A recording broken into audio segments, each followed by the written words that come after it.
Richard Beasley nació en 1960, en Ohio. Su infancia fue inestable. A medida que crecía, Beasley comenzó a entrar ilegalmente en edificios. Pasó varios años en prisión.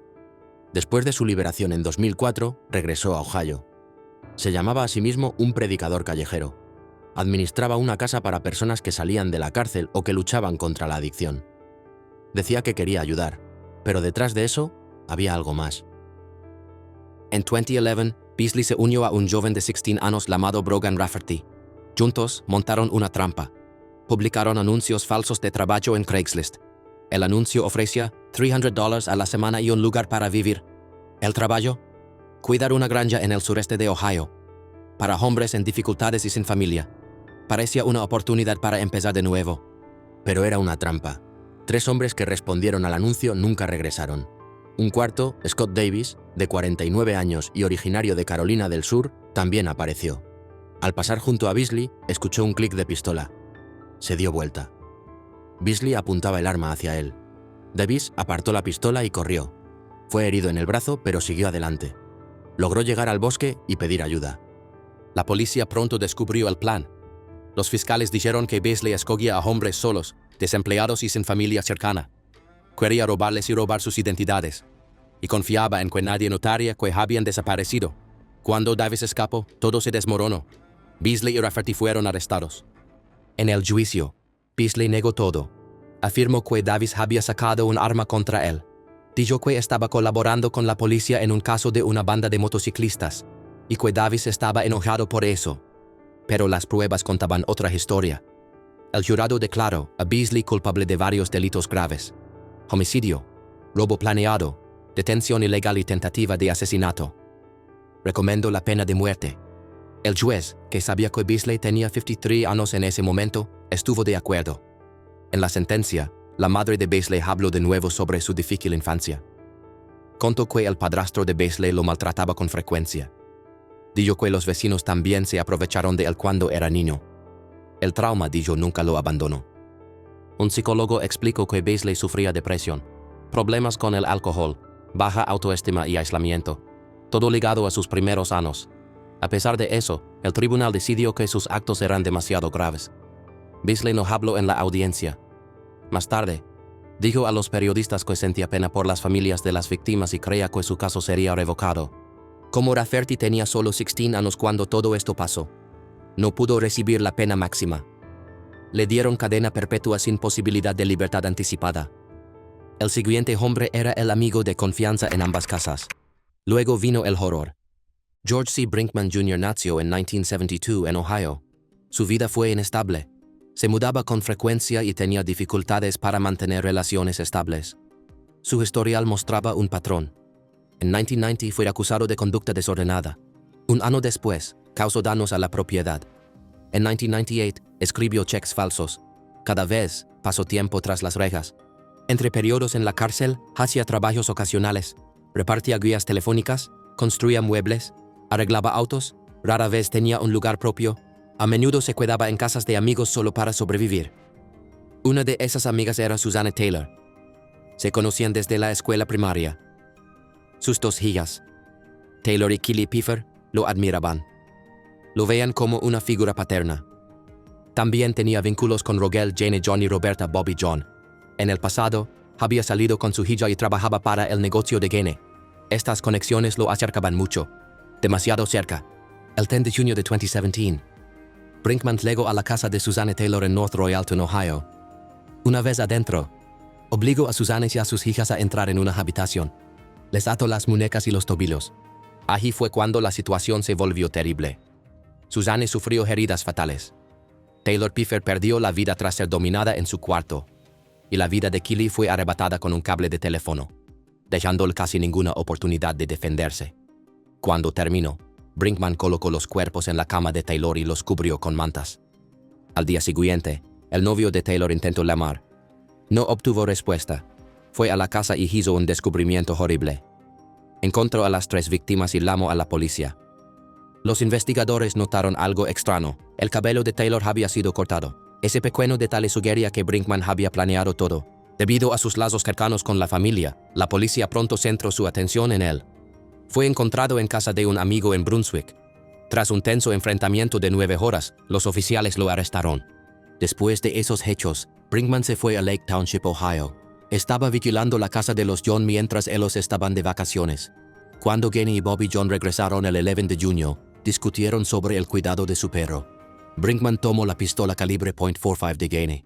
Los obligó a entrar en un dormitorio y disparó a través de la puerta cerrada. Gainey recibió 3 disparos. Bobby fue herida en la cabeza y luego recibió 2 disparos más. Brinkman robó $140 y huyó. El hijo de Gainey, John, descubrió los cuerpos de sus padres el 12 de junio. Brinkman ya estaba bajo custodia tras el enfrentamiento en Brunswick. Durante el interrogatorio, confesó ambos casos. El 5 de noviembre de 2018, Brinkman se declaró culpable en el caso de North Royalton. El 28 de diciembre de 2018, un panel de 3 jueces le impuso la pena de muerte. En julio de 2021, la Corte Suprema de Ohio anuló esas condenas. Dicho que el tribunal no le informó de sus derechos antes de aceptar su declaración. Se programó un nuevo juicio. El 31 de mayo de 2023, el panel volvió a imponer la pena máxima. En octubre de 2019, también se declaró culpable en el caso de los John. Su defensa destacó su pasado problemático y sus problemas de salud mental. Brinkman dijo al tribunal que quería la pena máxima. Afirmó que los John eran personas amables que no merecían lo que les pasó. El 4 de octubre de 2019 recibió la misma sentencia. En julio de 2022, la Corte Suprema de Ohio confirmó esa decisión. Brinkman ahora está recluido en la institución correccional de Chillicothe bajo el registro de pena capital de Ohio. La fecha fijada para cumplir su sentencia es el 23 de septiembre de 2026. El siguiente individuo apretó el gatillo, pero a partir de ahí, la historia se volvió aún más oscura. Quincy Bryan nació en 1970. Para mediados de los años 90, Bryan ya mostraba un patrón de comportamiento ilegal. En 1995, fue declarado culpable de intentar robar a alguien. Cumplió su condena y luego fue liberado bajo palabra. Pero no tardó en meterse en problemas otra vez. El 25 de junio del 2000, el oficial Wayne Leon, de solo 32 años, detuvo un auto en una gasolinera en Cleveland, Ohio. La parada ocurrió en East 40th Street con Community College Avenue. Al volante estaba Quincy Bryan. Cuando el oficial Leon se acercó, Bryan salió del auto. Sin aviso, sacó un arma y disparó. El oficial fue alcanzado y quedó gravemente herido. Lo mantuvieron con soporte vital por 24 horas. Eso le dio a su familia tiempo para despedirse y permitió que sus órganos fueran donados. Bryan huyó del lugar. Se inició una búsqueda masiva en todo el estado. Fue capturado ese mismo día por la policía en Columbus. En noviembre del 2000, un jurado declaró a Bryan culpable de quitarle la vida al oficial Leon. El juez le impuso la pena de muerte. Bryan admitió el tiroteo. Dijo que actuó por miedo, temiendo regresar a prisión por violar su libertad condicional. Años después, el caso enfrentaría más giros legales. En 2015, un juez federal ordenó un nuevo juicio. El juez consideró que los fiscales habían excluido injustamente a una mujer negra del jurado. Pero en 2016, el sexto Tribunal de Apelaciones de EDOTU revirtió esa decisión. Se restableció la sentencia original de Bryan. Saldrían a la luz detalles más perturbadores. En los 90, Bryan estuvo involucrado en varios casos de actos no consensuados. En varios incidentes, fingió ser policía para controlar a las víctimas. Pruebas de ADN lo vincularon luego a esos crímenes. En 2007 confesó varios de ellos. En 2014, fue condenado por un caso de 1994, que involucraba a una mujer a quien forzó a entrar a un auto usando un arma punzante. Fue sentenciado a entre 20 y 50 años de prisión. En 2017, esa condena se ajustó a 22 años debido a cambios en las directrices de sentencias. Para 2025, Quincy Bryan está recluido en la institución correccional de Chillicothe, Ohio.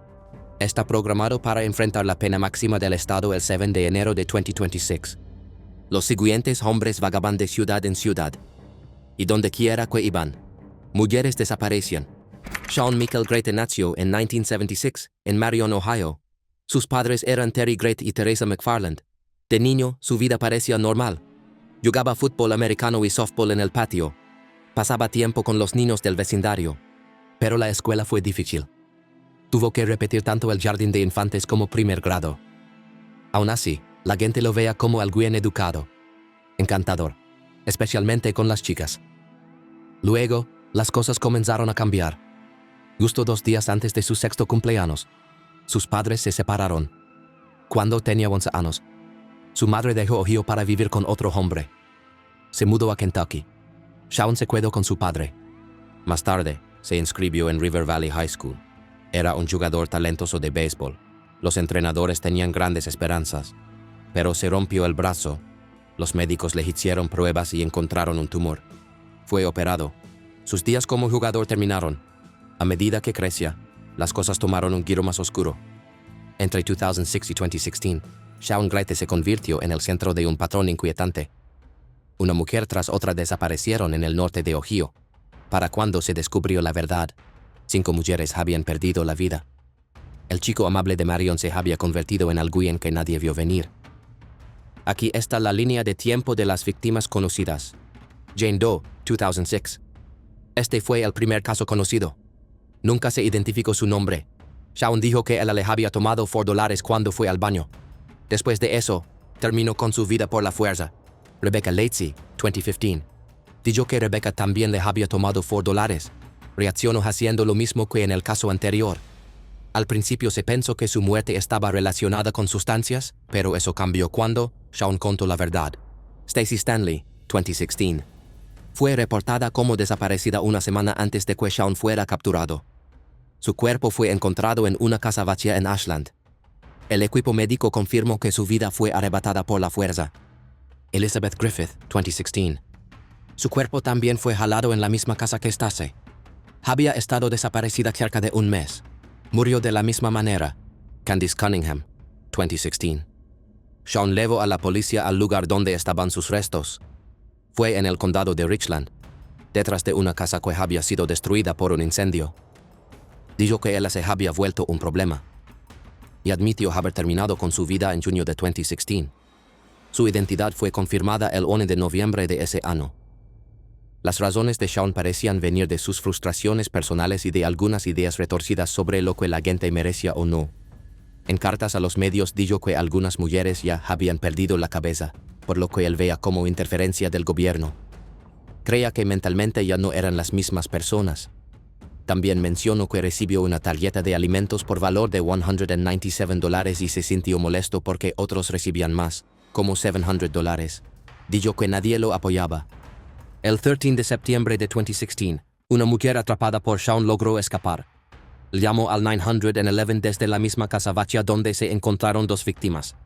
Esa llamada ayudó a la policía a encontrar a Stacey Stanley y Elizabeth Griffith. Shawn fue arrestado poco después. Admitió lo ocurrido con Stacey, Elizabeth Candice, Rebecca y la mujer desconocida de 2006. También dijo que había retenido a otra mujer contra su voluntad y la había forzado a situaciones no deseadas. Esa mujer fue quien escapó y condujo a la policía hasta él. Durante el juicio, los abogados de Shawn primero alegaron que no estaba mentalmente apto, pero tras pruebas que demostraron que comprendía lo que había hecho, retiraron esa afirmación. Los fiscales exigieron el castigo más severo por la extrema gravedad de sus actos. El 7 de mayo de 2018, fue declarado culpable en el condado de Ashland por 2 de los casos. El 1 de marzo de 2019, admitió su culpa en otros 2 casos en el condado de Richland. El 11 de septiembre de 2019, hizo lo mismo en un caso del condado de Marion. Fue condenado a pena capital y actualmente está a la espera de la ejecución, programada para 2025. Durante la sentencia, Shawn mostró algo de arrepentimiento. Dijo, eso es lo más importante, por Elizabeth y Stacey y Jane Doe. Lo siento por todos los seres humanos que tienen que escuchar esto. Si pudiera cambiarlo, lo haría, no por mí, sino por ustedes. El siguiente caso es impactante. Un hombre que se aprovechó de un niño de 12 años. Danny Lee Hill nació en 1967 en Warren, Ohio. Desde pequeño tuvo dificultades en la escuela y con sus amigos. Los maestros lo colocaron en clases de educación especial porque tenía problemas para recordar cosas, mantenerse limpio y llevarse bien con los demás. En casa no contaba con un apoyo constante. Antes de cumplir 18 años, ya estaba involucrado en el sistema de tribunales juveniles por un acto grave no consensuado. En la noche del 10 de septiembre de 1985, Raymond Fife, de 12 años, salió de su casa para visitar a un amigo y luego asistir a una reunión de Boy Scouts. Cuando no apareció, su familia comenzó a buscarlo. Unas 4 horas después, su padre lo encontró detrás de un supermercado, en una zona boscosa. Raymond estaba desnudo y había sido brutalmente golpeado. Tenía quemaduras en el rostro. Sus prendas interiores estaban atadas y quemadas alrededor de su cuello. Había sufrido un acto no consensuado y lo habían dejado para morir. Raymond falleció por sus heridas 2 días después. Pocos días después, Hill fue al departamento de policía de Warren para preguntar sobre una recompensa por información. Mientras hablaba con los oficiales, mencionó detalles que el público no conocía. Esto despertó la sospecha de los detectives. Hill volvió a la estación acompañado de su tío, quien era detective. Accedió a hablar sin acogerse a su derecho a guardar silencio. En una declaración grabada, dijo que había estado allí, pero culpó a su amigo Timothy Combs por lo ocurrido. Hill enfrentó cargos por homicidio grave, detención contra la voluntad, daño serio, incendio agravado y contacto íntimo no autorizado. En 1986, un panel de 3 jueces lo declaró culpable en todos los cargos. Durante la sentencia consideraron su juventud, sus dificultades de aprendizaje y su entorno inestable. Sin embargo, decidieron que el daño causado a Raymond era demasiado grave para excusar y le impusieron la pena máxima. Timothy Combs tenía 17 años cuando sucedieron los hechos. También fue declarado culpable y recibió cadena perpetua porque era menor de edad en ese momento. Combs falleció en prisión en 2018, después del fallo de la Corte Suprema de EUU. En 2002, que dictaminó que las personas con discapacidades intelectuales graves no pueden recibir la pena máxima. Hill presentó apelaciones. Argumentó que sus limitaciones cognitivas le impedían entender el bien y el mal como la mayoría de los adultos. A lo largo de los años, diversas pruebas dieron resultados mixtos sobre su coeficiente intelectual y habilidades de pensamiento. En 2020, el Tribunal de Apelaciones del Sexto Circuito de EUU estuvo de acuerdo en que no debía recibir la pena capital, señalando que algunos expertos afirmaban que su razonamiento moral era similar al de un niño pequeño. El estado de Ohio impugnó esa decisión. Y en 2024, la Corte Suprema de Ohio aceptó revisar su reclamo de discapacidad intelectual. Hasta mayo de 2025, Danny Lee Hill está recluido en la Institución Correccional de Chillicothe, en la unidad para reclusos que esperan la pena máxima. El Estado fijó el 22 de julio de 2026 como fecha para ejecutar su sentencia, pero las apelaciones en curso y una pausa en las ejecuciones por preocupaciones sobre el método de inyección hacen incierto si esa fecha se mantendrá. Su relación comenzó con cartas y terminó con una bala. Nathaniel A. Jackson nació en 1972. No se sabe mucho sobre su infancia o su familia, pero lo que vino después mostró un patrón inquietante, basado en el control y la manipulación. En 2001, Jackson estaba en prisión en la Institución Correccional de Lorain. Mientras estaba allí, comenzó a comunicarse con una mujer llamada Donna Roberts. Los dos tenían un plan, que involucraba al ex esposo de Donna, Robert Fingerhut. Robert tenía pólizas de seguro de vida por valor de $550,000. Si algo le pasaba, Donna cobraría ese dinero. Mientras Jackson seguía tras las rejas, intercambiaron cartas, docenas de ellas. También hablaban frecuentemente por teléfono. Más tarde, los investigadores descubrieron que habían planeado cada paso, cada detalle. Luego, Jackson fue liberado. Donna lo esperaba. Lo recogió, solo 2 días después. El 11 de diciembre de 2001, Robert Fingerhut fue encontrado muerto a tiros dentro de su casa en Howland Township, Ohio. No sobrevivió. La policía encontró 145 cartas escritas por Jackson, 139 por Roberts. También tenían grabaciones de llamadas telefónicas desde la prisión, donde el plan se había discutido con total detalle. Lo que comenzó como cartas secretas entre 2 personas, terminó en un acto frío y calculado. En 2002, Jackson enfrentó cargos por 2 cargos de homicidio agravado, más robo agravado y hurto agravado. Un jurado lo encontró culpable en todos los cargos. Recibió la pena máxima según la ley de Ohio. Roberts fue juzgada el mismo año, declarada culpable también y condenada con la misma pena. La fase de sentencia estuvo marcada por conductas serias inapropiadas. El juez John Stewart se reunió en secreto con los fiscales y hasta permitió que el fiscal redactara la opinión escrita que impuso la pena más severa a Jackson. En 2007, la Corte Suprema de Ohio anuló esa sentencia y ordenó una nueva audiencia. Cuando finalmente se celebró la nueva audiencia en 2012, El juez Stuart impuso la misma pena sin considerar ninguna evidencia nueva que pudiera haber ayudado a Jackson. Jackson apeló nuevamente. En marzo de 2024, el Tribunal de Apelaciones del Sexto Circuito de E.U. dictaminó que su audiencia de 2012 fue injusta. El tribunal señaló un claro sesgo por parte del juez y la exclusión de pruebas que podrían haber reducido la pena de Jackson. El Sexto Circuito anuló la pena más severa de Jackson y dio al Estado 180 días para realizar una nueva audiencia de sentencia. Hasta mayo de 2025, Jackson sigue en la institución correccional de Ross.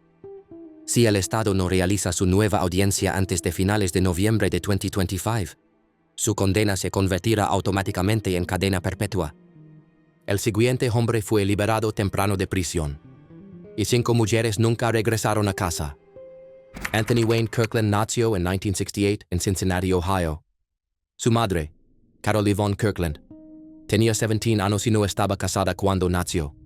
En su certificado de nacimiento, como padre figura Georgia Palmore. Cuando Anthony cumplió 18 años, su madre se casó con Clarence Spencer. Más tarde, su defensa declaró que sufrió maltrato físico y mental durante su niñez. El 20 de mayo de 1987, con 18 años, Kirkland quitó la vida a su novia, Leola Douglas. Ella había dicho no a la intimidad. Él se la impuso, le puso la mano alrededor del cuello hasta que perdió el conocimiento, y luego quemó su cuerpo para ocultar lo que había hecho. Se declaró culpable de homicidio voluntario y recibió una condena de 10 a 25 años de prisión. Mientras estaba preso, Kirkland obtuvo su GED y un título de asociado. También rompió muchas reglas penitenciarias. Entre 1998 y 2003, pasó 21 veces en aislamiento. Las juntas de libertad condicional le negaron la salida al principio. Pero en 2004, la Corte Suprema de Ohio ordenó que fuera liberado tras 16 años en prisión. Después de salir, 4 personas más perdieron la vida a causa de sus acciones. Casonia Share Crawford, 14 años. El 4 de mayo de 2006, Casonia salió tarde por la noche de la casa de su abuela. Al día siguiente, trabajadores encontraron sus restos quemados bajo llantas viejas y basura en un camino sin salida. Los investigadores concluyeron que le cortaron el suministro de aire y luego la quemaron. Mary Jo Newton, 45 años. El 14 de junio de 2006, encontraron sus restos en Avondale. Ella también fue dominada y su cuerpo fue incendiado. La evidencia sugirió que el fuego comenzó con líquido para encendedores o disolvente de pintura. Kimya Rollison, 25 años. En diciembre de 2006, Kimya desapareció después de regresar a Cincinnati desde California. Un año después, excursionistas encontraron sus restos quemados y dispersos en el bosque. Kimya había luchado contra la adicción y trataba de reconstruir su vida. Esme Kenney, 13 años. El 7 de marzo de 2009, Esme salió a correr cerca de su casa. La encontraron quemada en el bosque. La policía vio a Kirkland cerca con su reloj y reproductor de música. Más tarde admitió haberse impuesto sobre ella, haberle cortado el aire y haber quemado su cuerpo. La policía arrestó a Kirkland el 8 de marzo de 2009, cerca del lugar donde mató a Esme. En una entrevista de 8 horas, confesó todos los casos. Dijo que usó el fuego para purificar cada cuerpo. En marzo de 2010, Kirkland se declaró culpable de las muertes de Mary Jo Newton y Kimya Rollison. Un jurado lo declaró responsable de los casos de Esme Kenney y Casonia Crawford y recomendó la pena más severa. El 31 de marzo de 2010, un juez estuvo de acuerdo. Pero en 2014, la Corte Suprema de Ohio decidió que los fiscales habían cruzado la línea en sus alegatos finales. Eso llevó a una nueva audiencia para su condena.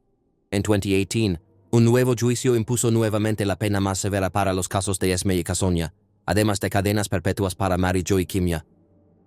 En esa audiencia, la defensa de Kirkland llamó al Dr. Joseph Wu, quien presentó resultados de escaneos cerebrales que mostraban un grave abandono y lesiones en la cabeza desde los 6 hasta los 14 años. Argumentaron que esos daños afectaron su capacidad para tomar buenas decisiones. Hasta mayo de 2025, Anthony Kirkland sigue cumpliendo la pena más severa en la penitenciaria estatal de Ohio en Youngstown, Ohio. Todas sus apelaciones han sido resueltas. El siguiente hombre tuvo una infancia brutal, pero eso explica el horror que la policía descubrió. Michael Madison nació en 1977 en East Cleveland, Ohio. Su infancia estuvo marcada por un trato severo de parte de su madre, Diane Madison, y sus parejas. Su padre, John Baldwin, dijo que no era el papa y se mantuvo fuera de la vida de Michael. En el juicio, Su crianza difícil se mencionó como razón para ser indulgentes con él. Su historial comenzó a principios de los 2000. Fue arrestado por delitos relacionados con sustancias ilegales en 2000 y 2001. En 2002, arrastró a una mujer a un patio e intentó forzar contacto íntimo. La policía alegó antes de que pudiera terminar. Cumplió 4 años de prisión y luego tuvo que registrarse por ese delito. Entre 2012 y 2013, se descubrieron los restos de 3 mujeres, todos relacionados con Madison. Shetisha Sheely, 28 años, desapareció en septiembre de 2012. En julio de 2013, su cuerpo fue encontrado envuelto en bolsas de basura en un patio trasero. Tenía heridas fatales. Angela Deskins, 38 años, fue reportada desaparecida en junio de 2013.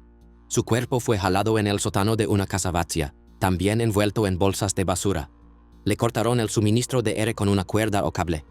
Shirelda Terry, 18 años, fue vista por última vez el 10 de julio de 2013, saliendo de su trabajo de verano en una escuela primaria de Cleveland. Su cuerpo fue descubierto en un garaje detrás del apartamento de Madison. Había sido dominada y mutilada de forma perturbadora. Las 3 mujeres estaban encorvadas dentro de varias capas de plástico. La forma en que fueron encontradas conmocionó al vecindario. El 19 de julio de 2013, la policía recibió una llamada por un olor desagradable en un garaje detrás del apartamento de Madison. Encontraron a Shirelda Terry Ali. Las búsquedas continuaron y llevaron a los otros 2 cuerpos. Madison fue arrestado tras un breve enfrentamiento en la casa de su madre. Madison dijo a los investigadores que había quitado la vida a una mujer por la fuerza y se había deshecho de los cuerpos. Dijo que no podía recordar cómo murieron las otras 2, pero admitió que despertó junto a una de ellas. Fue acusado de homicidio, detención ilegal, forzar contacto íntimo y manejo indebido de restos. Su juicio comenzó en abril de 2016. Su defensa no negó los hechos. Solo pidió una condena menor debido a su infancia. En menos de un día, el jurado eligió la pena más severa. El 2 de junio de 2016, la jueza Nancy R. McDonnell le impuso esa condena. Durante la sentencia, Madison sonrió burlonamente. El padre de Shirelda Terry, Van Terry, se levantó e intentó atacarlo enojado. Los oficiales de la corte lo sacaron. No enfrentó cargos. Madison apeló su caso. El 21 de julio de 2020, la Corte Suprema de Ohio confirmó la condena. Dijeron que el daño causado superaba su pasado difícil. En marzo de 2024, pausaron su sentencia hasta que se terminaran todas las apelaciones. La calma escalofriante de Madison en la corte generó preguntas sobre su pasado y las familias de las víctimas. Pero una traición a la amistad pronto conduciría a otro caso impactante. Austin Myers nació en 1995 en Clayton, Ohio. Creció en un hogar modesto. Asistió a Northmont High School, donde se hizo amigo de Justin Bach. Su amistad cambió en 2014 cuando ocurrió algo terrible. El 28 de enero de 2014, Justin Bach, de 18 años, fue encontrado inconsciente en la casa familiar en Waynesville, Ohio. Myers y Timothy Mosley eran amigos de la infancia de Bach. Planeaban robar una caja fuerte de su casa. El trabajo de Myers era distraer a Bach mientras Mosley usaba un garrote. El garrote resbaló y no funcionó. Entonces Mosley golpeó a Bach 21 veces con un arma afilada tipo navaja. Después, Myers disparó 2 tiros al cuerpo para ocultar lo que habían hecho. Dejaron el lugar, tiraron los restos de Bach en una zona remota, quemaron pruebas y tiraron los objetos robados. La policía arrestó pronto a Myers y Mosley. Mosley admitió su papel y recibió cadena perpetua sin posibilidad de libertad condicional. Myers enfrentó cargos graves. Él no apuñaló a Bach, pero ayudó a planear y ejecutar el acto. El 17 de octubre de 2014, el tribunal le impuso la pena más severa. En 2018, la Corte Suprema de Ohio confirmó esa sentencia, destacando lo cuidadosamente planeado que estuvo todo y el daño causado. La gente opinó sobre los diferentes resultados. Muchos consideraron injusto que Myers recibiera la pena máxima mientras Mosley permaneciera preso de por vida. El caso generó un debate sobre si los jóvenes delincuentes deberían enfrentar alguna vez el castigo máximo. En 2025, Austin Myers sigue cumpliendo esa condena máxima en la prisión de Chillicothe, Ohio. Sus abogados han presentado nuevas apelaciones, por lo que sus procesos finales se han postergado nuevamente. El caso sigue planteando preguntas sobre las sentencias para jóvenes y el uso del castigo más severo en Estados Unidos. William Kessler Lilly, luego conocido como William Kessler Sapp, nació en 1962 en Springfield, Ohio. Fue el mayor de 2 hermanos. Su vida familiar temprana fue inestable. Tras el divorcio de sus padres cuando tenía 9 años, él y su hermano fueron a vivir con su padre y madrastra. Ali, ambos niños sufrieron maltrato físico y emocional. Los informes de servicios infantiles señalaron que Lily mostraba una profunda ira hacia las mujeres, una ira que se manifestó luego en sus acciones. En 1981, a los 19 años, Lily fue arrestado por maltratar animales. Ese fue el primer antecedente en su historial. Al año siguiente, se mudó a Jacksonville, Florida. Un hombre llamado Al Sapp lo adoptó, y él cambió su apellido a Sapp. En 1988 se casó con una mujer llamada Karen y tuvieron 3 hijos juntos. A pesar de estos cambios familiares, las acciones dañinas de Sapp empeoraron con el tiempo. El 22 de agosto de 1992, 2 niñas jóvenes, Frey Morrow de 12 años y Martha Leach de 11, fueron vistas por última vez cerca de Schuler's Bakery en Springfield. Eran mejores amigas y caminaban a casa desde la panadería. Esa tarde, se encontraron con Sapp y otras personas. El grupo se llevó a las niñas, les infligió daños físicos y personales profundos, y luego les quitó la vida. Al día siguiente, sus cuerpos fueron encontrados cerca de un estanque detrás de Penn Street. Los investigadores identificaron a Sapp como el líder del grupo responsable. Casi un año después, el 8 de julio de 1993, desapareció Belinda Faye Anderson, de 30 años, mientras se dirigía a la casa de sus padres. Semanas después, su cuerpo fue descubierto bajo un garaje en Springfield. Los exámenes determinaron que había sido dañada hasta perder la vida en septiembre de 1993. Sapp admitió después que él fue quien le quitó la vida. El 27 de febrero de 1996, Sapp fue arrestado nuevamente tras un brutal encuentro con una Timmons, que la dejó gravemente herida. Durante ese juicio, detectives de Jacksonville lo interrogaron sobre casos sin resolver en esa ciudad. Al principio culpó a otro hombre, pero poco después confesó haber quitado la vida a Frey, Martha y Belinda. Las pruebas de ADN confirmaron sus confesiones y su participación. Su juicio comenzó el 13 de septiembre de 1999. Los fiscales mostraron una declaración grabada en video en la que Sapp describía cómo se llevó a las niñas y a la señora Anderson. Les causó daño y les quitó la vida. La evidencia científica lo vinculó directamente a cada escena. El 13 de octubre de 1999, el tribunal lo declaró responsable e impuso la pena más severa del estado. En mayo de 2025, William Kessler, Sapp sigue recluido en la institución correccional de Chillicothe, Ohio, a la espera de la resolución de sus apelaciones en curso.